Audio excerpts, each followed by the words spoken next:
अस्सलाम वालेकुम नाज़रीन, प्रोग्राम मंज़र पस मंज़र में आऊं आहियां तव्हांजो मेज़बान फ़हीम बबर। नाज़रीन, अॼोके प्रोग्राम में ॻाल्हि ॿोल कंदासीं त सिंध में जेके ख़ासि तौर ते ॿारनि सां निंगरियुनि सां जेके वाक़िया पेश अची रहिया आहिनि उन्हनि जो कारण छा आहे, उन पोयां सबबु छा हूंदो आहे, उन पोयां साइकी छा हूंदी आहे। ताज़ो ही जेको वाक़ियो फातिमा वारो थियो आहे उन में जेको ज़ाहिर आहे हिकिड़ी हवेली मुलविस आहे, उन में हिकिड़ा वॾा नाला मुलविस आहिनि। ऐं जॾहिं ही वाक़ियो सोशल मीडिया ते आयो उन खां पोइ जेको आहे हाइप क्रिएट कई ऐं हिन वक़्तु सॼी सिंध सरापा एहतजाज आहे। ताज़ो गुज़िरियल ॾींहुं JWC पारां बि कराची में एहतजाज कयो वियो ऐं अहिड़े तरीक़े सां मुख़्तलिफ़ शहरनि में मुख़्तलिफ़ सियासी समाजी तंज़ीमुनि पारां ऐं ख़ासि तौर ते उन्हनि माण्हुनि पारां जेके इंसानी हक़नि लाइ कमु कनि था, जेके ॿारनि जी राइट्स जे लाइ कमु कनि था, उहे मुसलसल सरापा एहतजाज आहिनि। ॿिए पासे असां ॾिसूं पिया त हुकूमत या वरी जेके हुकूमती इदारा आहिनि या वरी उहे माण्हू जिन खे इन्हनि ॿारनि खे इन्हनि माण्हुनि खे इन्हनि जे हक़नि जी प्रोटेक्शन करणु खपे उहे ख़ामोश नज़र अचनि पिया। सॼी सूरत हाल कीअं आहे, कहिड़ी रीति जेको आहे माण्हू सफ़र कनि पिया, कहिड़ी रीति माण्हुनि ते हिननि जा नेगेटिव असर थियनि था। फातिमा जे वाक़े खां पोइ कुंभ जो हिकिड़ो वाक़ियो साम्हूं आयो। कुंभ में हिकु पीउ पंहिंजी 8 सालनि जी मासूम निंगरी खे जेको आहे थाणे ते खणी अचे थो ऐं उते अची दाए थो त संदुसि निंगरी सां जिनसी ॾाढाई थी वई आहे। हीअ त कुझु अहिड़ा वाक़िया आहिनि जेके रिपोर्ट थियनि था। केतिरा ई अहिड़ा वाक़िया आहिनि जेके रिपोर्ट नथा थियनि। इहे जेके माइरूं आहिनि पंहिंजे औलादनि जे लाइ रोई रोई मरी वञनि थियूं, उहे जेके नियाणियूं आहिनि उन्हनि खे इंसाफ़ु नथो मिले। पर इहे जेके वहशी बघड़ निमा इंसान आहिनि उहे असांजे समाज में असां सां गॾु जेको आहे शरीफ़ ऐं शरीफ़ाने लिबास में घुमी रहिया आहिनि। नतीजे में असांजा ॿार, असांजा मासूम ॿार, ख़ासि तौर ते असांजूं निंगरियूं जेके आहिनि पोइ तालीमी इदारनि में हुजनि, ॻोठनि में हुजनि, हवेलियुनि में हुजनि या वरी कंहिं ॿिए हंधि हुजनि, उहे किथे बि जेको आहे महफ़ूज़ नज़र नथियूं अचनि। प्रोग्राम में ॻाल्हि ॿोल कंदासीं त हीअ जेका साइकी आहे, हीअ जेको कारण आहे, इन जा सबबु कहिड़ा आहिनि ऐं इन्हनि जी रोकथाम जे लाइ छा थी सघे थो।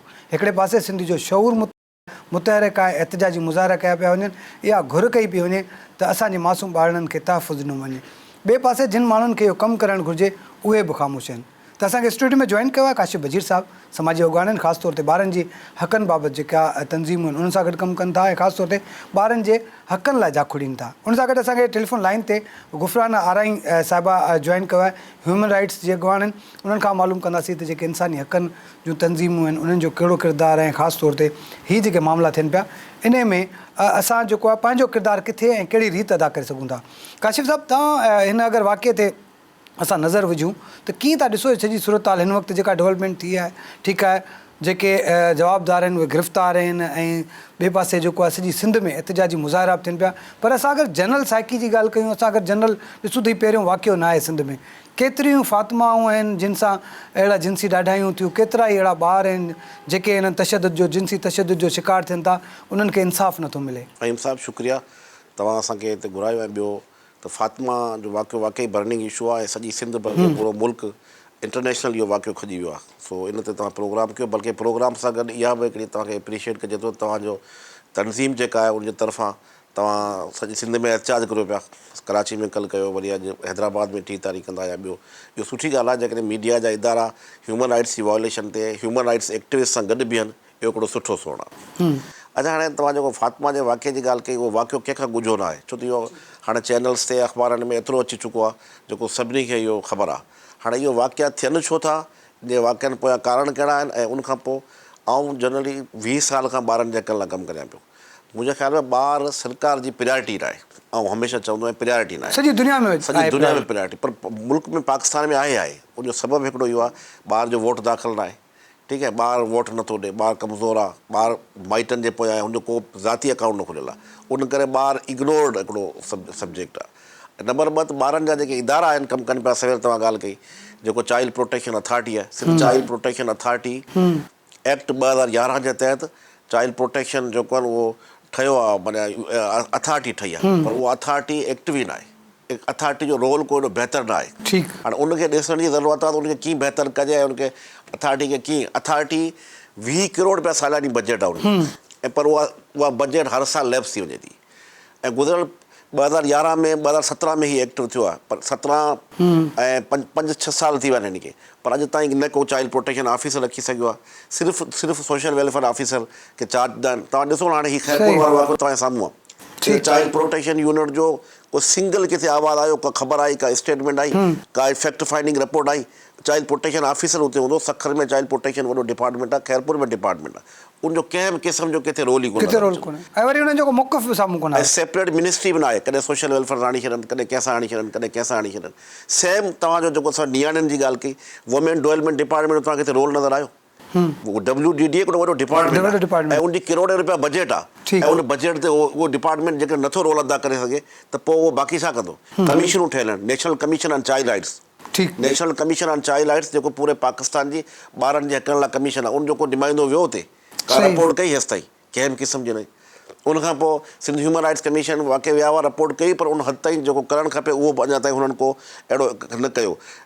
उन काफ़ी कमीशनूं ठहियल आहिनि जेके national commission on human rights ठहियल आहे, उन्हनि जो को रिपोर्ट हेसि ताईं न वियो आहे। ऐं सम्झां थो त अॻे सिविल सोसाइटी कंहिं हद तक मुतहरक हुई, पर हाणे EAD ॿिया अहिड़ा शर्त रखिया विया आहिनि जंहिंजे करे NGO खे ख़ामोश करे हिकिड़ी जॻह ते विहारे छॾिया।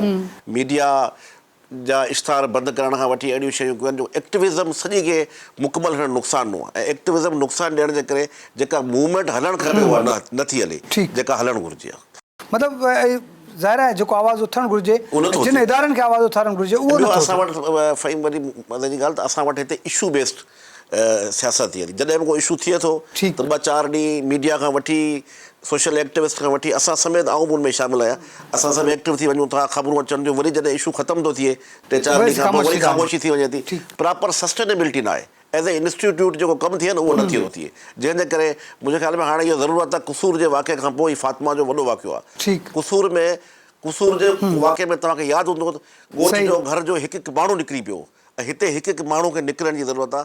जॾहिं सभु माण्हू निकिरंदा तॾहिं बहस ही ख़त्म। ठीक है गुफरान, आपने गुफ्तगू सुनी काशिफ जो कह रहे हैं कि जिस तरह से ज़ाहिर इदारों का जो रोल इदारों को जो रोल अदा करना चाहिए वो सामने नज़र नहीं आता है। सोशल एक्टिविस्ट हैं वो तो ठीक है, रोडों पर हैं, एहतजाज करें, मुख्तलिफ इदारे एहतजाज करें, हम लोग एहतजाज करें, लेकिन जो इदारे हैं उनको अपना किरदार अदा करना चाहिए। आप किस तरह से देखती हैं?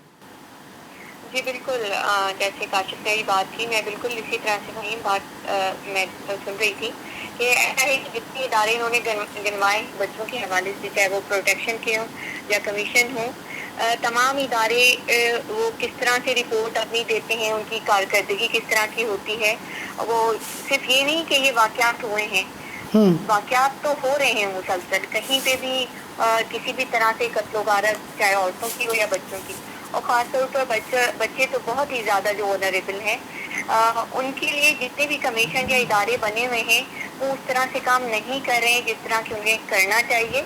और उन्हें ये सोचना चाहिए कि हर लम्हा हर बच्चे के साथ कहीं ना कहीं सिंध में हो या पाकिस्तान में कुछ ना कुछ बच्चों के साथ हो रहा होता है। तो हमें बिल्कुल जिस तरह से सिविल सोसाइटी ने आवाज़ उठाई है और इदारों ने आवाज़ उठाई है, इस तरह जो सरकारी इदारे हैं या रियासत के इदारे हैं उनको ये आवाज़ बल्कि बनना चाहिए था, उनको साथ खड़े होना चाहिए था। और उनको फौरी जो हमारी रियासत के इदारे हैं, चाहे वो पुलिस हो या काम करने वाले जो बच्चों के हवाले से इदारे हैं, ना सिर्फ उनको फौरी तौर पे सारी चीज़ों में इन्वॉल्व होके जो पोस्टमार्टम बहुत डिले हुआ बच्ची का, फातिमा का, उसको देखते हुए जिस तरह का वो केस था, जिस तरह से वो हुआ, और फिर बाद में वो रिपोर्ट्स भी आई कि किस तरह उस बच्ची के साथ बहुत बेरहमाना तरीके से उसको मारा गया, उसके साथ ज्यादती की गई।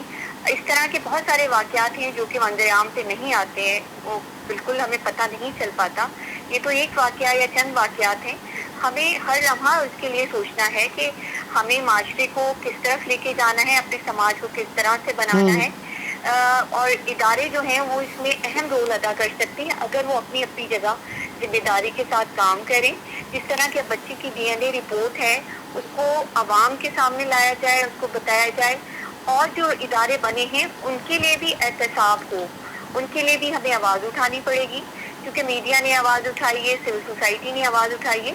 उन इदारों को बताना पड़ेगा कि उन्होंने अगर केस हल किए तो क्या किए, और अगर उन्होंने वो काम किया है तो फिर क्यों ऐसे वाक़यात हो रहे हैं या उसमें कमी नहीं आई है। देखिए, हम बिल्कुल तो कोई भी चीज़ 100% ख़त्म नहीं कर सकते, लेकिन इस तरह के वाक़यात में कमी ज़रूर ला सकते हैं। अरे ये रिपोर्ट दें कि जी अगर पिछले चंद सालों में ये वाक़यात हुए थे, बढ़ गए थे, बच्चियों के साथ ज्यादती थी, तो अब ये वाक़यात हमारे काम करने की वजह से इस हद तक कम हो गए हैं और हमने लोगों में तब्दीली लाए हैं। पुलिस डिपार्टमेंट की जो जदीद एक कहते हैं ना, उस पे जाके एक तरबियत ऐसी होनी चाहिए कि फौरी तौर पे जो है कभी भी वाक़यात हों तो फौरी तौर पे सारी चीज़ें इससे पेशतर के लोग सड़कों पे आए, उन्हें ये सारी चीज़ें खुद मुहैया लोगों तक खुद पहुंचानी चाहिए कि ये हमने कारकर्दगी रही और हमने ये रिपोर्ट इस तरह से पेश कर रहे हैं। तो मैं इसको इस तरह से भी देखती हूँ, ये इसके सबब भी हैं जो साथ साथ हैं और इसमें इस्लाह की भी ज़रूरत है। यकीनन ये एक दिन में नहीं होगा, मगर जो इदारे बने हैं तो ये वो उनको जिम्मेदारी महसूस करनी चाहिए, बल्कि हमारे तो शर्म से सर झुक जानी चाहिए कि हमारे माशरे में हम इतने बड़े इदारों में बैठे हैं, इस तरह की हम सैलरीज ले रहे हैं और हमारे एक नाम है, मगर हमारे मुल्क में या हमारे सूबे में इस तरह के वाक़यात हों तो ये बहुत एक हमारे लिए शर्मनाक मकाम है हमारे लिए। ठीक है काशिफ़ जेका ज़ाहिर जेको आख़िरी ॻाल्हि कई त ज़ाहिर असांखे शर्म अचणु खपे। ज़ाहिर असांजा इदारा आहिनि, असीं कमु नथा करे सघूं जॾहिं असां ऐं वरी दावाऊं वॾियूं वॾियूं कयूं था असीं मुख़्तलिफ़ फोरम्स ते बि जॾहिं असीं दावा कयूं था। असां वटि हिकिड़ो मज़हबी फैक्टर बि अलॻि आहे, उन खां अलावा जेको सोशल असांजो जेको आहे रहणी कहणी आहे असांजी उहो बि ॾाढी असरु कई। अगरि फातिमा जे अगरि स्पेशल इन केस ते खणी था ॻाल्हायूं त ठीकु आहे, उहो हिकिड़ो हवेली आहे, उन्हनि जो हिकिड़ो सॼो उन्हनि जो जेको एटमॉस्फेयर आहे उहो ई अलॻि आहे। पर असां अगरि ॿाहिरि ॾिसूं त इहो अब्यूज़ जा जेके केस आहिनि शहरनि में बि रिपोर्ट थियनि था, शहरनि में बि जेको आहे, पर असां वटि कानून साज़ी न हुजण जे करे या कानून साज़ी आहे उन ते अमल दरामद न थियण जे करे इहे वाक़िया पेश अचनि था। कानून साज़ी जी केतिरी ज़रूरत आहे? ॾिसो कानून साज़ी ज़ाहिर कानून वीक आहे तॾहिं अहिड़ा केस थियनि था, इहो तय आहे। कानून तमामु घणा कमज़ोर आहिनि, अदालतूं असां कंहिं हिकिड़े जज खे फोकस नथा करियूं, लेकिन अदालतूं ओतिरो इंसाफ़ न ॾेई सघियूं आहिनि, जंहिंजे करे इहे इशू वधिया आहिनि। सीधी सीधी ॻाल्हि आहे। ऐं वॾा वॾा बैरिस्टर या वॾी लेवल जा वकील जेके आहिनि उहे महांगा वकील आहिनि, ऐं उहे वकील उहे वॾेरा उहे पीर उहे जागीरदार या उहे सरमाएदार रखंदा ऐं साम्हूं साम्हूं न थी वञे त न थी सघंदो आहे। ॿियो वॾो जेको समाज में जेको तव्हां सवेरे बेहसी जी ॻाल्हि कई न, ऐं इलाही सोचां थो हिन ते त हीउ सिर्फ़ु फातिमा जो क़तल न आहे या रैप न आहे, इन सां माण्हू मथां एतमाद खजी वियो, ख़तमु थी। असां सिंधी उहे माण्हू आहियूं जेको पाड़े जो या ॻोठ जो या हया शर्म रेस्पेक्ट जेका हूंदी हुई, इवन असां पंहिंजूं नियाणियूं असां ॿिए जे मेड़ वठी वेंदा हुआसीं, रेस्पेक्ट हूंदी हुई। हाणे जॾहिं पीरी ऐं मुर्शिदी तां रेस्पेक्ट ख़तमु थिए थो, इहे सिर्फ़ु हिकिड़े पीर जी ॻाल्हि आहे, हाणे जनरली रेस्पेक्ट ख़तमु थी वियो, त पोइ माण्हू हाणे इहो साख़ ख़तमु थियणु के कल्चर खे तबाह करणु इन खां मथे ॿी का साज़िश कोन्हे। उन करे ऐं मुंहिंजे ख़्याल में हिन ते न सिर्फ़ु इन हेसि ताईं मदद कयो वञे, हाणे इन्हनि ते बाक़ाइदा जांच थियणु खपे। कल्ह हिकिड़ी सजेशन ॾिनी हुई त कासमाबाद इवन जेको जिते पाण वेठा आहियूं हिन पूरी एरिया में तक़रीबन घरनि ते ॿार कमु कंदा, नंढियूं छोकिरियूं छोकिरा कंदा। DIG सां बि ॻाल्हि ॿोल्हि थी हुई, पीर मोहम्मद शाह सां, तव्हां हिकिड़ी ऐप रखो ऐं ॿारनि खे रजिस्टर्ड करियो, जेको बि हुते घर में कमु करे थो उहो मज़दूर खे रजिस्टर्ड करियो। लेबर डिपार्टमेंट जो को रोल ई कोन्हे, लेबर डिपार्टमेंट वटि का डेटा कोन्हे त केतिरा मज़दूर आहिनि जेके हिते शहरनि में कमु कनि पिया, फैक्ट्रियुनि में केतिरा कमु कनि पिया, केतिरा मज़दूर रजिस्टर्ड आहिनि जंहिंखे EOBI मिले थी, सोशल सिक्योरिटी कार्ड मिले थी, को आहे ई कोन, सिस्टम ई कोन्हे। त हाणे इहे शयूं हाणे हिन वक़्तु पाण खे ज़रूरत महसूसु थींदी, छो त ॾींहों ॾींहुं इहे ॿारनि जा वाक़िया वधंदा वञनि पिया।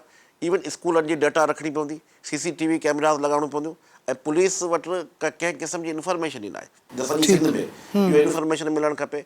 इवन चाइल्ड राइट्स जेके डेस्कूं आहिनि या चाइल्ड प्रोटेक्शन सेंटर आहे, चाइल्ड प्रोटेक्शन जेके ख़ासि तौर ते यूनिट ठहियो आहे, उन यूनिट खे एक्टिव छो नथो कयो वञे? तव्हां लॉ जी ॻाल्हि कई, उन लॉ ते हिकिड़ो पूरी अथॉरिटी ठहे, अथॉरिटी जी बजट आहे सालियानी, उहो बजट यूज़ ई कोन थी थिए, हर साल लैप्स थिए थी ऐं कोई अगरि पुछे कोन थो। वरी ॾुख जी ॻाल्हि इहा आहे जो जॾहिं असां इदारनि खां का इंफॉर्मेशन वठणु चाहियूं था त उहे असांखे इहो चई था, जवाबु ॾेई छॾीनि त असांखे पंहिंजे इदारे जे तरफ़ां जो गवर्नमेंट मुलाज़िम आहियूं, असांखे इदारे जे तरफ़ां असां ॻाल्हाए नथा सघूं। इवन चाइल्ड प्रोटेक्शन जेका ऑफिस आहे हैदराबाद जी, उनजी हेड खां पुछो वियो त उन खां जॾहिं हिन प्रोग्राम जे लाइ असां मौक़ो वठण जे लाइ कॉल कई त उन बिल्कुलु मना करे छॾियो त असांखे जेको आहे पंहिंजे इदारे जे तरफ़ां जेको आहे मना थियल आहे।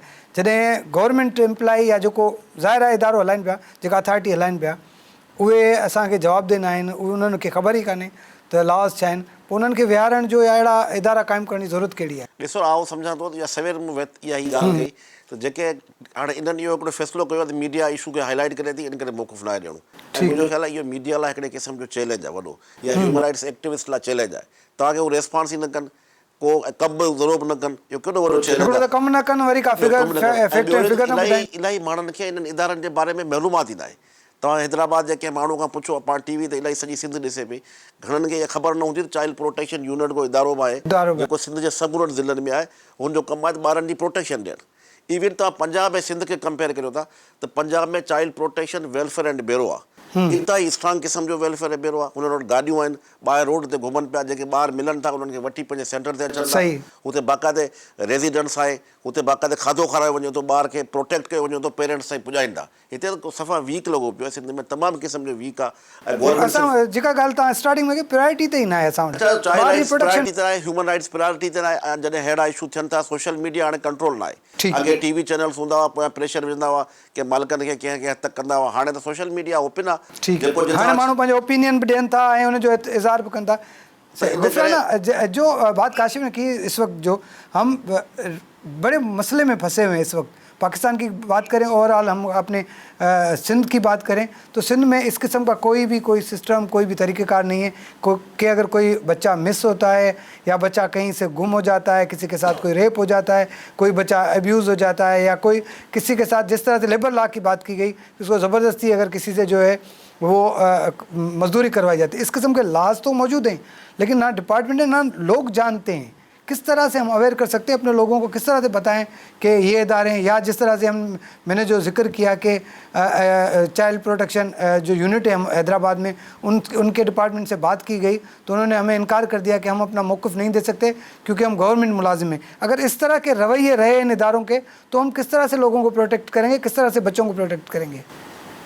जी बिल्कुल, मैंने इसके पहले भी अभी कुछ देर पहले अपनी बात में जिक्र किया कि इदारों को रियासत के तमाम जो हैं हमारे इदारे हैं ऊपर से नीचे तक, देखिए हमेशा ऊपर से हमेशा चीज़ें नीचे आती हैं। अगर ऊपर से बेहतर काम होगा, इदारों को सही इंस्ट्रक्शंस होंगे, रूल्स और रेगुलेशन स्ट्रिक्ट होंगे, ड्यूटीज़ का पता होगा, रूल्स और रेगुलेशन का, ये जहाँ हमारे यहाँ करप्शन इस कदर है, हम इदारों में लोग ही सिफारिश पे रखते हों, हम भर्तियाँ ही सिफारिश पे करते हों, पैसों से करते हों, सबसे बुनियादी चीज़ें हमारी ख़राब हों, हम कैसे चाहेंगे कि हमारे इदारे अच्छा काम करें।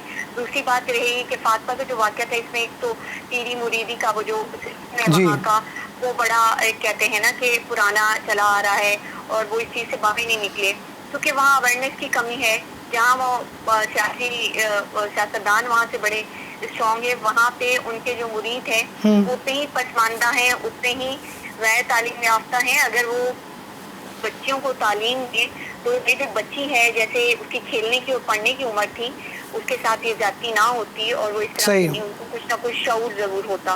तो ज़रूर है कि वहाँ के जो सियासतदान वहाँ से वोट लेते हैं, उनको शर्म आनी चाहिए कि उनके इलाकों में बच्चियाँ 8-8, 10-10, 20-20 बच्चियाँ अगर एक तीर के घर में होंगी तो क्या तालीम हासिल करेंगी, वो क्या पढ़ेंगी, क्या शऊर आएगा। तो उसकी बहुत कमी है और इन चीज़ों की, और इदारों को रिस्पॉन्सिबल देखें, ये रियासत के जो बड़े इदारे हैं इनको खुद से ये एफर्ट्स लेनी पड़ेंगी, फिर दूसरे इदारे भी देखेंगे। और यहाँ इदारे हैं, मुकाबला है सिर्फ हमारा रिपोर्ट का, हमारी उसको कहते हैं ना कि आपके पास कितनी कंप्लेंट्स आई या हमारे पास, हमारी इस दौर से हम निकलें, हमें प्रैक्टिकली काम करना है। और बच्चे हमारे बहुत ज़्यादा जो है इससे मुतासिर हो रहे हैं, ना सिर्फ इन चीज़ों से बल्कि मोबाइल की जो इस्तेमाल है इससे भी बच्चों पे बड़ा बुरा असर पड़ रहा है। तो हमें इसे फोकस करना है, अपने एजुकेशन को फोकस करना है और इदारों को मजबूत करने की बेहद ज़्यादा ज़रूरत है। ये चीज़ वजूहात हैं जिनसे हम इन चीज़ों से निकल सकते हैं। बाकी हम अपनी अपनी जगह किरदार अदा कर रहे हैं जितना हम कर सकते हैं।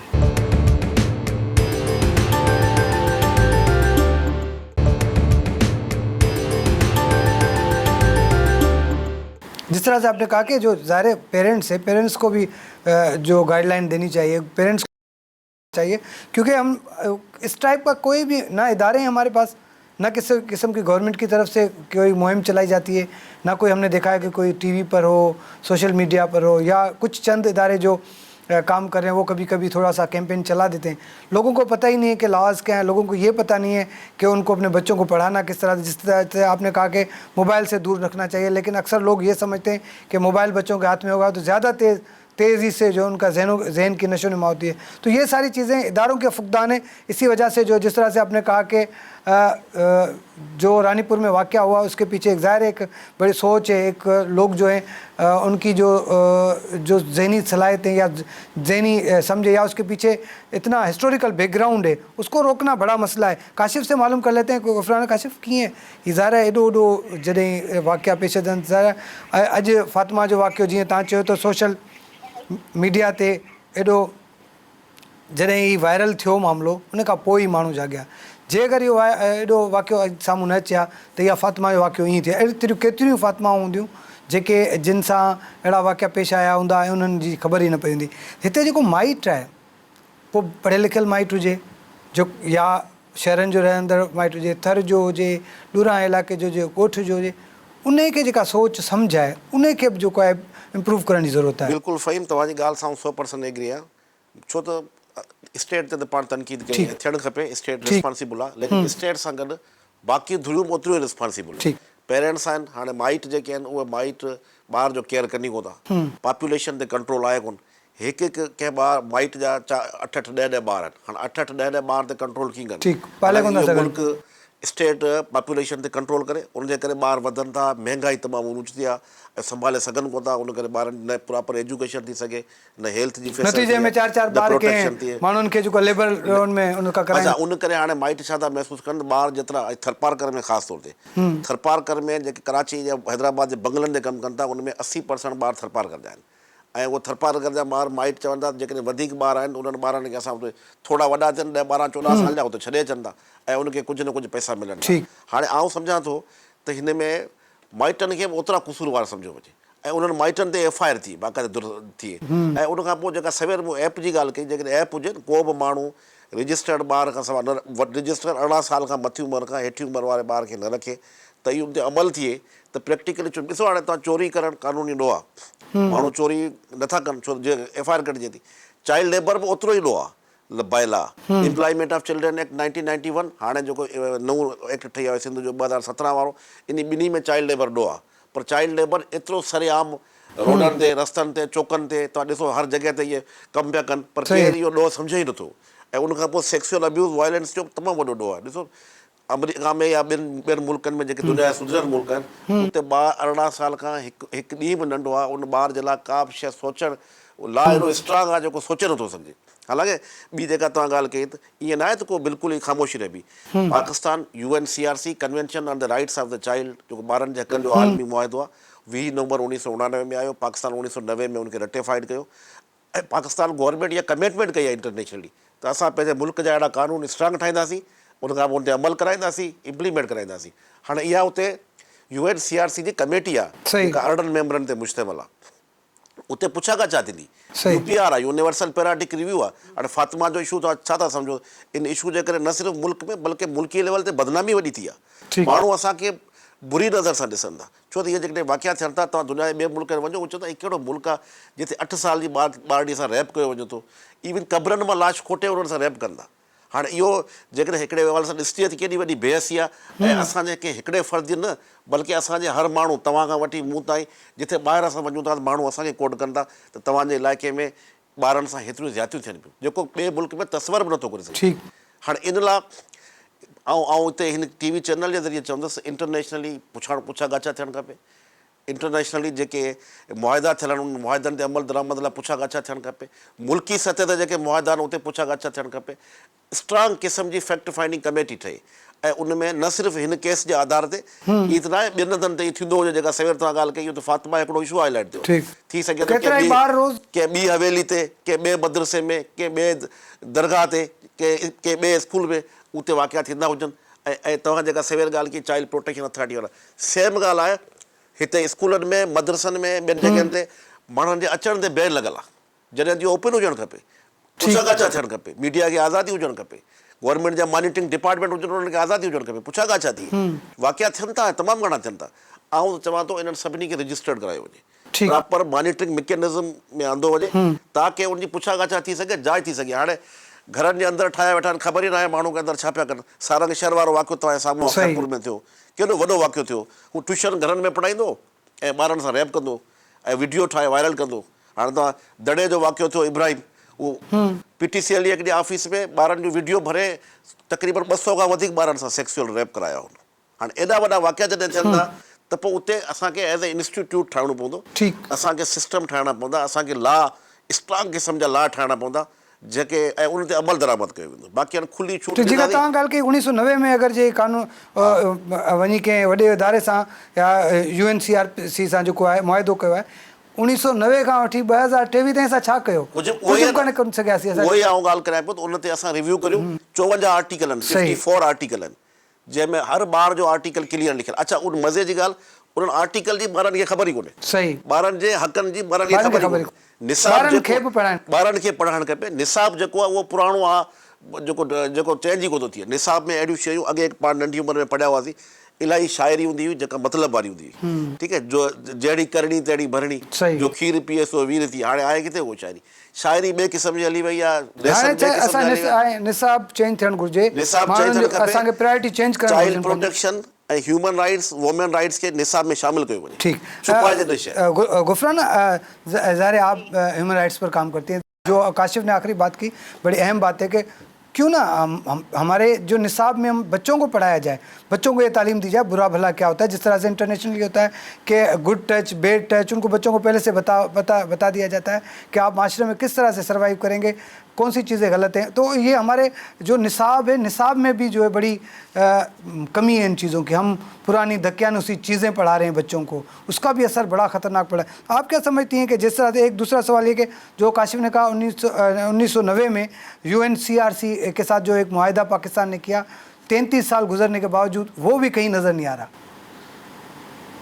जी जी, इसमें सबसे पहली बात हम निसाब की बात करें। निसाब में बिल्कुल ये चीजें होनी चाहिए, मगर जहाँ बच्चे स्कूल ही नहीं जा पाते, जिनके पास वो इल्म ही नहीं पहुँच पाता, या उनको कहते हैं कि आगे के जो कहते हैं कि हम लोग अपने इलाकों में काम करें। जैसे मैंने पहले भी कहा कि अगर उस बच्ची ने तालीम हासिल की होती या कर रही होती तो शायद उसके साथ थोड़ा बहुत उसका वो जो है फिर तो वो हवेली में ही नहीं जाती, वो तो स्कूल जा रही होती है अपने घर, या स्कूल जा रही होती है। अगर वहाँ हवेली भी उसको स्कूल भेज रही होती तो वो भी शायद उसको कुछ समझ होती। मगर सबसे बड़ी बात है कि वालिदैन को अपने बच्चों को खुद से दूर रखना, ये हमारे माशरे के लिए जो है बहुत एक बुरी चीज़ है, जो वो नहीं समझ पा रहे।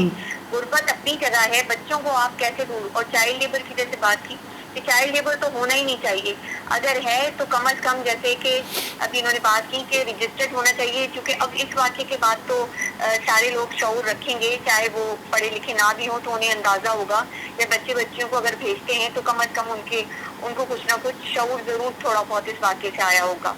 और ये कि आना भी चाहिए। जहाँ तक हमारी कवानीन है या हमने कन्वेंशन जो हैं या जो भी चीज़ें हैं, और उसका इम्प्लीमेंट तभी होगा ना जब हमारी रियासत के इदारे चाहेंगे कि हमारे मुल्क में ये सारी चीज़ें हो रही हों।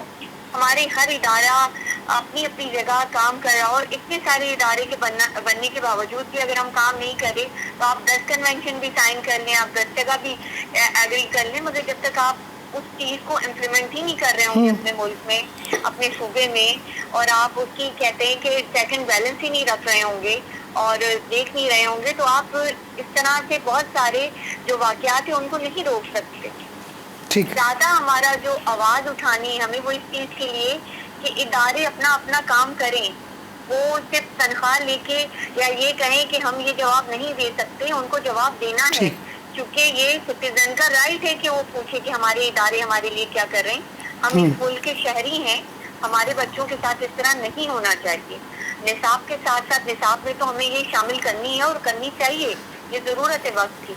लेकिन जो यहाँ जिनका लिटरेसी रेट ही हमारे मुल्क का ये है, तो फिर जहाँ पे बच्चियाँ जाती ही नहीं है, बच्चे जाते ही नहीं है। ख़ास तौर पे मदरसों की जब बात हुई तो मदरसों का जो जिक्र किया, तो मदरसे में हमारा तो वहाँ प्रोटेक्शन सेल जो काम कर रहा है वो तो एक जगह पे कर रहा है ना। मदरसों में तो ये लाजमी करा देना चाहिए कि हर मदरसे में एक सेल बना हो, बच्चे को कोई शिकायत हो उस सेल में अगर बच्चियों का है वो तो बच्चियों की वो खवातीन पुलिस डिपार्टमेंट से हो और इदारों से वहाँ खातून बैठी, अगर बच्चे हैं तो दूसरे इदारों से लोग बैठे और उस मदरसे में इंडिपेंडेंटली तो होना ही नहीं चाहिए कि वहाँ मौलवी बच्चों के साथ जाती करते रहें, उनको मारते रहें।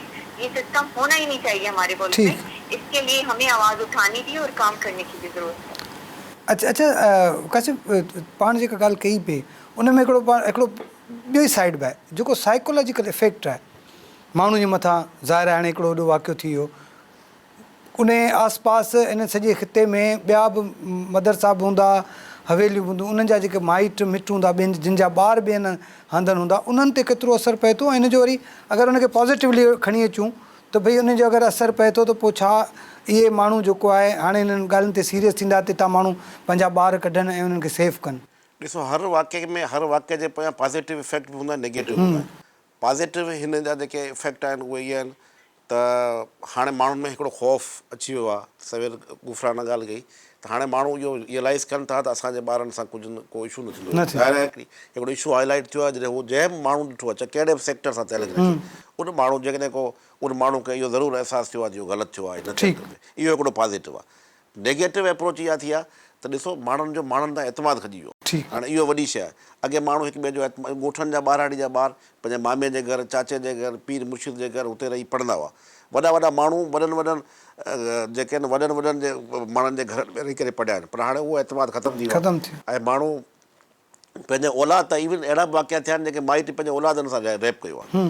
हाणे इहे जेके वाक़िया आहिनि, इहे वाक़िया पॉज़िटिव नेगेटिव ॿई असरु छॾनि था, पर आउं सम्झां थो त नेगेटिव जे बजाए पॉज़िटिव जे बजाए नेगेटिव वधीक असरु छॾियो ऐं इन ते इलाही सीरियसली ॾिसण जी ज़रूरत आहे। ऐं असांखे मॉनिटरिंग मैकेनिज़म हुजणु खपे। जेसीं मॉनिटरिंग मैकेनिज़म वीक हूंदो तेसि ताईं इहे वाक़िया थींदा रहंदा। ठीक, गुफराना आप क्या कहेंगे? साइकोलॉजिकली हम जब बात कर रहे थे तो किस तरह से कितना नेगेटिव असर पड़ रहा है? जब आप अखबार उठाते हैं और आप वाक़यात को देखते हैं रोजाना के बेसिस पे, तो आप जब अखबार देखते हैं तो सबसे पहले तो आप भी ज़हनी तौर पे परेशान होते हैं कि हम किस तरफ जा रहे हैं। हमारा अखबार सिर्फ इन्हीं वाक़यात से भरा हुआ होता है। तो हमें जो है बच्चों की ज़हनियत, जिन बच्चों से मेरी मुलाकात रही है, जो ज्यादती की कोशिश के बाद भी बच चुके हैं, या जहाँ वाक़या हो चुका है तो वहाँ बच्चों पे क्या असरात रहे या माशरे में क्या, तो वो जिस तरह से खौफजदा रहते हैं या उनकी जो कहते हैं कि जब वो आगे ज़िंदगी में आगे जाते हैं तो बहुत सारी चीज़ें जो है उनको बहुत ज़्यादा वो क्या कहते हैं ना ज़हनी तौर पे वो पीछे रह जाते हैं बहुत सारी पसमानदा हो जाते हैं। क्योंकि ये हाँ बिल्कुल वो वाक़या नहीं भूल पाते। क्योंकि बच्चों से मेरी मुलाकात रही जिन बच्चों से, तो वो बहुत सारी चीज़ें उनकी जो कहते हैं पर्सनैलिटी है वो उस तरह से नहीं बन पाती जैसे बननी चाहिए। और बहुत सारे बच्चे तो ऐसे भी हुए रिएक्शन में, ऐसे भी जो वाक़यात हैं जहाँ इनको पढ़ते हैं, हम रिसर्च कर रहे होते हैं कि बहुत सारे बच्चों ने वो खुद भी इस तरह के हो गए क्योंकि उन्होंने माशरे में जो चीज़ें देखी वो उन्होंने और उसी तरह से रिएक्ट करना शुरू कर दिया। तो इस तरह माशरा जो है बजाय इसके कि बेहतर होने के वो एक और बुराई की तरफ जा रहा है। क्योंकि बहुत ज़्यादा इसका बिल्कुल असरात होते हैं। इसको देखने की भी ज़रूरत है, समझने की भी ज़रूरत है। आम इंसान उसको उस तरह से नहीं समझता कि उस बच्चे पे क्या गुजर रही है और उसकी पर्सनैलिटी जो है वो किस तरह से वो उसमें तोड़ फोड़ हो रही है और माशरे में भी उसी तरह से हो रही है। क्योंकि वो बच्चा जब बड़ा होता है तो वो भी इसी माशरे का हिस्सा होता है।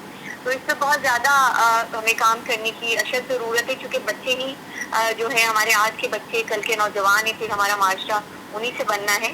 तो हमें इसके लिए बहुत ज़्यादा जो है इदारे जो काम कर रहे हैं, इसीलिए कहा जा रहा है कि उनमें वो शऊर या चीज़ें हों इदारों में, ताकि ये जो बच्चे हैं सिर्फ वो इसी तरह ना कि हम वाक़या रिपोर्ट कर दें, हो जाए और बात ख़त्म, दूसरे दिन हम भूल जाएं, फिर एक वाक़या और फिर हमें याद आए।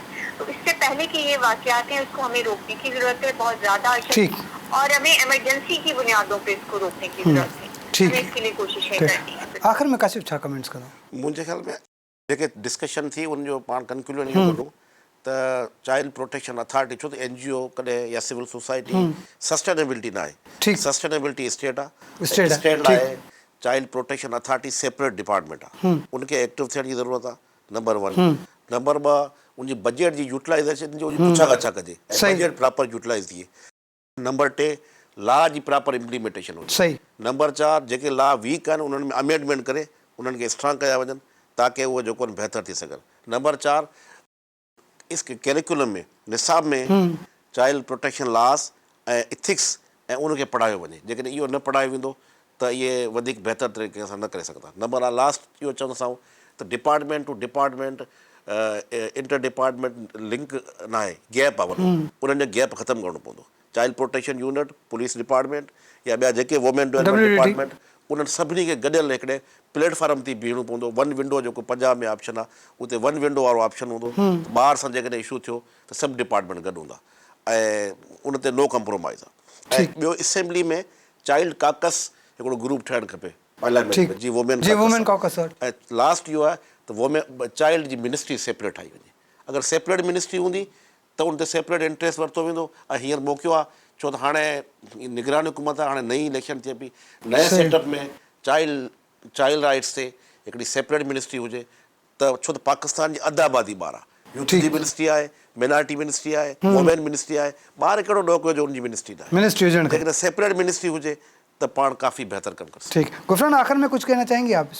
बिल्कुल, मैं ये कहना चाहूंगी कि जिस तरह हम बच्चों के लिए बात तो कर रहे हैं, मगर बच्चों के लिए क्या कहते हैं कि जो डेली वेजेस पे काम करते हैं, इस तरह से मजदूरी करते हैं, तो इसमें हमारी डिमांड होनी चाहिए कि हुकूमत ऐसे बच्चों के लिए जिनके लिए मतलब वो पेरेंट्स नहीं उनके इस काबिल के वो उनको पाल सकें या उनके लिए मतलब खाने पीने का जो उनका रोज का वो नहीं कर सकते, तो ये हमारी हुकूमत से भी होनी चाहिए और लोगों से भी कि इसके लिए आवाज उठाएं ताकि इस तरह बच्चों के साथ ना हो। उनको जो है रियासत किसी ना किसी तरह फलाई रियासत तो हमारी नहीं है, कोशिश करें कि रियासत के जो इदारे इतने बड़े बच्चों के लिए बनाए गए कमीशन है वो इनके लिए कुछ ना कुछ करें कि जिन जिन इलाकों में अगर वो सर्वे करते हैं या देखते हैं बच्चों को, तो उन इलाकों में मखसूस बच्चों को अगर वो कुछ ना कुछ एजुकेशन के हवाले से या रोज़मर्रा खाने पीने के हवाले से मदद कर सकते हैं ताकि उनको मजदूरी ना करना पड़े, उनको इस तरह के हालात से ना गुजरना पड़े, इसके लिए कोशिश करने की जरूरत है। ठीक है, बहुत शुक्रिया गुफराना आपका। काशिफ साहब तव्हांजी वॾी वॾी महिरबानी। नाज़रीन, तव्हां ॻाल्हि ॿोल ॿुधी त ज़ाहिर आहे हीउ जेको एॾो वॾो वाक़िया जेके पेश अचनि था उन्हनि जे पोयां उन्हनि खे रोकथाम जे लाइ इदारा रियासत खे पंहिंजो किरदारु अदा करिणो हूंदो आहे। जेका ॻाल्हि आख़िर में महिमाननि कई उहा इहा हुई त ज़ाहिर आहे जेके ॿार आहिनि उन्हनि जे लाइ ख़ासि तौर ते काशिफ जेका ॻाल्हि कई त अलॻि सां जुदा मिनिस्ट्री हुजणु खपे, जेके इदारा जुड़ियल आहिनि उहे जेके कानून साज़ियूं थियल आहिनि उन्हनि ते सख़्ती सां अमल दरामद थियणु घुरिजे। ऐं निसाब जेको आहे असांजो तमामु घणो पुराणो निसाब आहे, उन में असांखे पंहिंजे ॿारनि खे हर तरीक़े सां अवेयर करण जे लाइ जेको आहे निसाब खे जेको आहे वधीक अपडेट करणु घुरिजे त जीअं दुनिया में जेके शयूं पढ़ायूं वञनि थियूं ॿारनि खे नंढे हूंदे खां वठी ऐं उन्हनि जी जेका ज़हनी अवसर आहे उहा सही नमूने सां थी सघे त जीअं उहे ॿार किथे बि एब्यूज़ न थियनि, उन्हनि सां उन्हनि जो को मिसयूज़ न थिए। ईंदड़ प्रोग्राम ताईं पंहिंजे मेज़बान फ़हीम बबर खे ॾींदा इजाज़त। अल्लाह हाफ़िज़।